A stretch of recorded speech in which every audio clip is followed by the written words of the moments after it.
in the world of music and in the world of YouTube and fellow composers in the music licensing industry. Today's royalty statement day. And those of you who are with BMI, your money was put in an account probably yesterday. I think it's what they do. Mine said pending a day or two ago, which I knew what the amount was, but I didn't know, actually what particularly got placed. So, the bit that it made, point in my video today, and you saw the title. I want to talk a couple things that were on my mind here real quick. Because I deal with several publishers, and I was kind of, thinking back at one publisher that I hadn't sent music to in years, and he does two deals, non-exclusive, and he does a deal that's exclusive buyout, and he pays you $125 a track up front. I was going to talk about that a little bit. Some of you guys that are new to this business might not realize that the types of deals you're signing, and this is a part of learning that business that you need to know. It's not complicated. There's just some points in this business that you need to know and learn and understand. And that is, what type of deal are you signing? And I know some of you thinking, man, they're going to pay me money up front. It's $125 a track. And let's say you got, 15 tracks at about $1,600 or more, $1,700 or more, or whatever the figure may be. And that may seem good, but what you're doing on that deal is you're waiving future sync fees and still getting 100% writers, though. Don't get me wrong on that. You're not waiving your writer's share for your back end. You'll get paid that always. But on a standard deal that's 50-50, that's either exclusive or non-exclusive, and a lot of these publishers, they probably won't pay you money up front, which is okay. You're going to see, no matter what, future sync fees if there is a major sync deal. In other words, on the gratis stuff, what they call gratis, which is just giving the clients music to do, or some of the blanket deals, you're not going to see these sync fees. And, in one regard, that's okay. In another regard, it's kind of frustrating because you would think, well, why don't they take that pile of money and split it down the middle and split it with all their composers? But depending on how many composers they have, honestly, it's not that much money. It is not that much money at all to split. It really isn't. You won't see much out of that in a year's time. If they say they were to put it in a pile and escrow it and split it for a year, it might be enough to go get a hamburger somewhere. I don't know.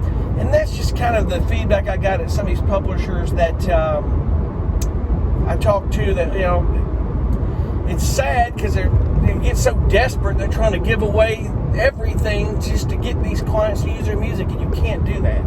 But, it's tough. It really is. It's not easy. It's not easy being a publisher. Some of you watch this, if you have dabbled with it, you know what I'm talking about. It's not an easy task.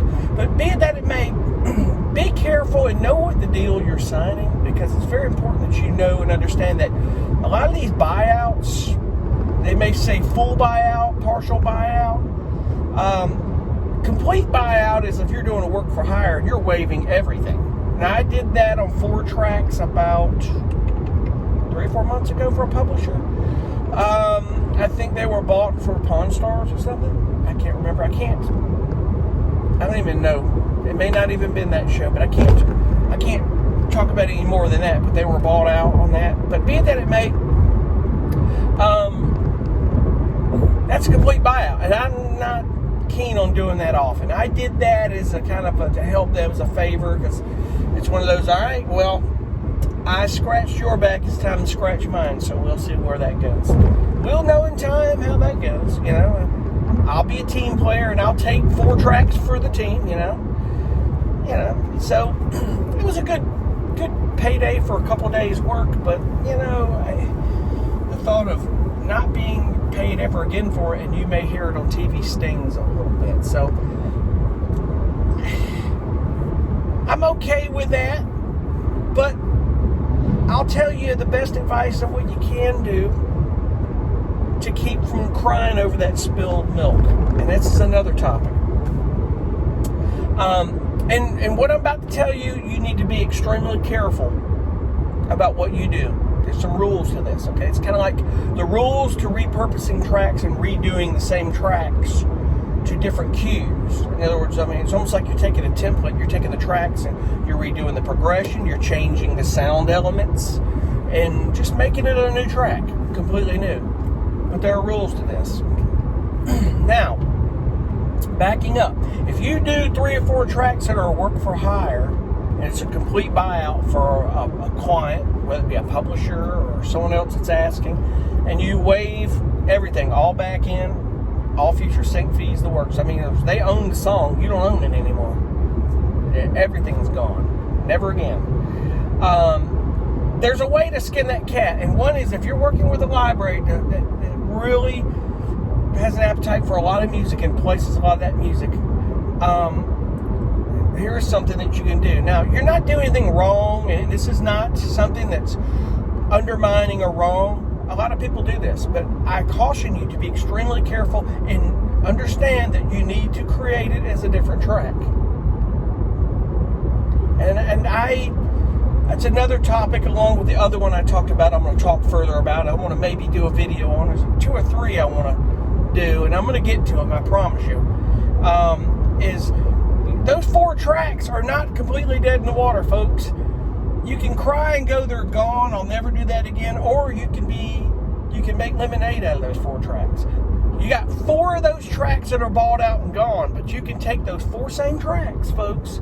Take the drums and the structure of it. Just take the track, take your guitars out of it and your bass and anything else, and create new riffs. And create new tracks out of that. You don't have to do the drum work anymore. That's a lot of work. Just create new tracks in the same realm in the same realm that you did prior. In other words, keep them in the same vein. Don't take the other tracks and rip them off and make them to where they're so close to the original where the publisher goes, aren't those the tracks we bought out? Don't do that. I caution you, please. Just make new tracks out of them. And the best time to do it really is as you're doing those 4 tracks and you say, I'm going to send you 4, write 4 behind it while it's fresh in your mind, 4 different ones, by using those same drum tracks in each track.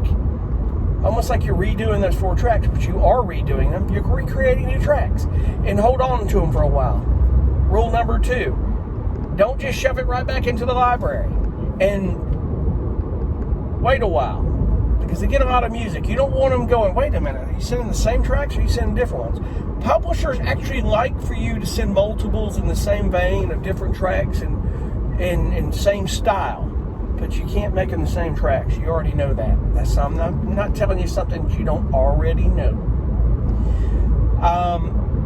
Just wait a little while and just feed them back into the library. If they took those, they'll take them. Now you've got 4 more tracks that are in there that you've got hopes for future sync fees maybe, but for placements long-term back in. So you got 4 and 4. So you got 4 you bought out and 4 that are sitting in the library headed out. So that way it's an ease on your mind. Just don't get hung up on it. You know, you can choose not to do work for hire.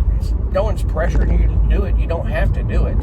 And it's okay. You know, that's purely your choice. It's just an idea that you can do if you do work for hire and stuff, which is a complete buyout. Rule number 3 on this is one of the most important rules I can tell you about this. If you do that, or you take a track and you repurpose a particular track that you wrote for a particular library, whatever you do not send that track to another library. If you repurpose the same track you did for a particular library, that track needs to go in that library. I'll tell you why.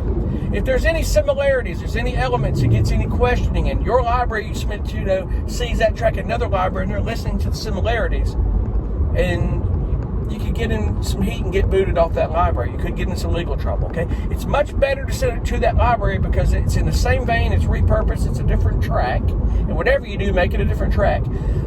It's okay with the same library. The library can choose to keep it or not, but you're not going to catch any heat. And you're the same composer on it. So there is no copyright and there is no confusion on that deal, if that makes better sense. None whatsoever. So that's rule number 3 on that. So just a couple of ideas and things about work for hire that you need to understand. But you need to just know what you're signing on these things and understand, you know, it takes some work. It's a volume business. It takes work. I think in time I'm going to get on. I want to do a video talking about that whole unison chord pack thing and much easier task. Some things you probably don't want to hear if you don't understand about music, but I hate to tell you, you're going to have to learn music a little bit in that deal. The second one I want to do is I want to do a video, and I don't think I've really seen a video out there of how to package these tracks and the way I do it. I'm going to show the way I do it, even if someone else has done a video, how to package them. In other words, as you do a track, get in a habit of packaging these things. And I say package them, doing all your alt mixes, your stems, and everything that you would assume a publisher needed, formats, resolution, everything.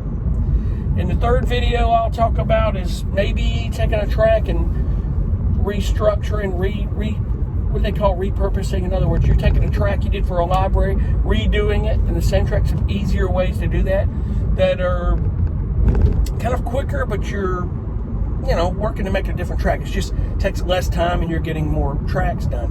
I saw one video that guy did a really good job on it. I think that video is still out there somewhere. I'm not exactly sure, but that was where I caught on that and realized that I get it. When you're working with templates and setting up with tracks, you got a good starter on the one that they took.